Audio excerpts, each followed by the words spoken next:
पहले तो मैं कहना चाहूंगा कि जो योगी जी ने जो बोला है मैं उसको और फर्दर एक्सपेंड करना चाहूंगा। उन्होंने कहा है कि एक्सीडेंटल हिंदू हैं, मैं तो कहना चाहूंगा एक्सीडेंटल पार्टी प्रेसिडेंट थे, फिर पार्टी का एक्सीडेंट कराया और ऐसा एक्सीडेंट कराया कि 136 साल के इतिहास में सबसे कम सीटें प्राप्त हुई। अब उसके बाद ये एक्सीडेंटल पॉलिटिशियन भी हैं, इसीलिए देखिए 4 दिन पहले भी पुनः विदेश चले गए। तो उनका पूरा चरित्र ही इस प्रकार का है, accidental politician, accidental party president, accidental Hindu. अब क्यों कहा गया वो भी मैं आपको एक उदाहरण के साथ बता देना चाहता हूं। वैसे तो ये फ्रेज हम लोगों ने बचपन से सुना है, नेहरू जी के विषय में यह प्रयोग होता था और यह भारत की राजनीति का थोड़ी भी जानकारी रखने वाले के लिए बहुत ही प्रचलित शब्द है। पर आज राहुल गांधी जी के संदर्भ में अगर हम कहें, एक घटना याद दिलाता हूं। राजस्थान में इनकी ही सरकार ने एक बड़ी योजना चालू की थी, कुंभाराम योजना। कांग्रेस के बड़े नेता होते थे कुंभाराम, वहां इनके मुंह से, जबान किसी की भी फिसल सकती नाविका जी, इनके मुंह से कुंभकर्ण योजना निकल गया।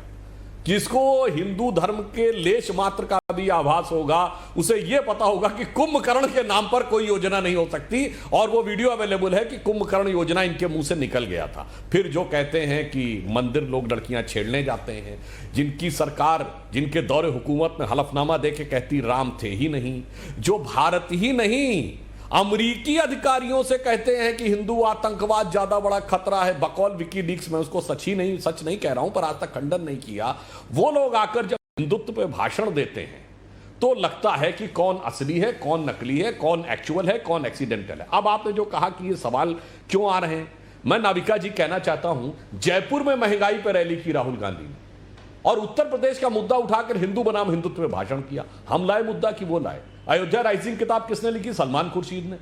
हम ला रहे हैं मुद्दा, हिंदू तालिबान, हिंदू पाकिस्तान, शशि थरूर बोल रहे हैं। अब आप सुनिए, मेरे जहन में बाबरी मस्जिद है, शफीकुर रहमान बर्क बोल रहे हैं समाजवादी पार्टी के। अखिलेश यादव जी जिन्ना को इक्वेट कर रहे हैं नेहरू जी, सरदार पटेल और गांधी जी के साथ। केटी हसन ये कह रहे हैं कि कॉमन सिविल कोड आ जाएगा, मुसलमानों तुम लोग 4 शादी नहीं कर पाओगे। हम ला रहे हैं ये मुद्दा। इसके बाद जब वो लड़कियों की एज बढ़ाई जा रही है तो शफीकुर रहमान बर्क कहते हैं कि ये मुस्लिमों के खिलाफ है, इससे आवारगी बढ़ेगी। और जब अखिलेश जी से पूछा जाता है तो बजाय उसका खंडन या भर्त्सना करने के उल्टा मीडिया पे दोष लगाते हैं, अरे वो कुरेद आपने पूछा, बुजुर्ग आदमी है, उनके मुंह से निकल गया। तो अब आप ये बता दीजिए, ये सारे के सारे विषय, इतना नहीं, इनका समाजवादी पार्टी का बिजनौर का जिला अध्यक्ष कहता है कि मेरी सरकार आ गई तो मैं मुस्लिमों के पेशाब से चिराग जलवाऊंगा। इनके कासगंज के प्रत्याशी पिछले चुनाव में कह चुके हैं हमारी सरकार आई तो किसी पुलिस वाले की हैसियत नहीं होगी, किसी मुस्लिम की तरफ उंगली उठा दे। अब आप ये बताइए, किताब आप लिखेंगे, बयान आप देंगे, स्टेटमेंट आप देंगे, उसके बाद जस्टिफिकेशन आप देंगे और सवाल हमसे करेंगे।